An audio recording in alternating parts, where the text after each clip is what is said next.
بچو، جس نے تمہارے لیے زمین کو بچھونا اور آسمان کو چھت بنایا، اور آسمان سے مے برسا کر تمہارے کھانے کے لیے انواع و اقسام کے میوے پیدا کیے،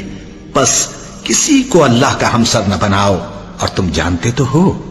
اور اگر تم کو اس کتاب میں جو ہم نے اپنے بندے پر نازل فرمائی ہے کچھ شک ہو، تو اسی طرح کی ایک صورت تم بھی بنا لاؤ، اور اللہ کے سوا جو تمہارے مددگار ہوں ان کو بھی بلا لو، اگر تم سچے ہو۔ پھر اگر ایسا نہ کر سکو اور ہرگز نہیں کر سکو گے تو اس آگ سے ڈرو جس کا ایندھن آدمی اور پتھر ہوں گے، اور جو کافروں کے لیے تیار کی گئی ہے۔ اور جو لوگ ایمان لائے اور نیک عمل کرتے رہے ان کو خوشخبری سنا دو کہ ان کے لیے نعمت کے باغ ہیں جن کے نیچے نہریں بہہ رہی ہیں۔ جب انہیں ان میں سے کسی قسم کا میوہ کھانے کو دیا جائے گا تو کہیں گے یہ تو وہی ہے جو ہم کو پہلے دیا گیا تھا، اور ان کو ایک دوسرے کے ہم شکل میوے دیے جائیں گے، اور وہاں ان کے لیے پاک بیویاں ہوں گی، اور وہ بہشتوں میں ہمیشہ رہیں گے۔ اللہ اس بات سے آر نہیں کرتا کہ مچھر یا اس سے بڑھ کر کسی چیز مثلا مکھی مکڑی وغیرہ کی مثال بیان فرمائے۔ اب جو مومن ہیں وہ یقین کرتے ہیں کہ وہ ان کے پروردگار کی طرف سے سچ ہے، اور جو کافر ہیں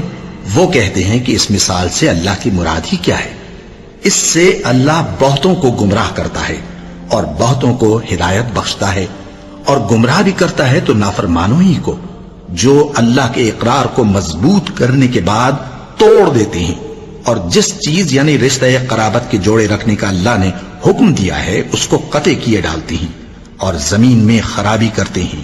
یہی لوگ نقصان اٹھانے والے ہیں۔ کافرو، تم اللہ سے کیوں کر منکر ہو سکتے ہو؟ جس حال میں کہ تم بے جان تھے تو اس نے تم کو جان بخشی، پھر وہی تم کو مارتا ہے، پھر وہی تم کو زندہ کرے گا، پھر تم اسی کی طرف لوٹائے جاؤ گے۔ وہی تو ہے جس نے سب چیزیں جو زمین میں ہیں تمہارے لیے پیدا کی،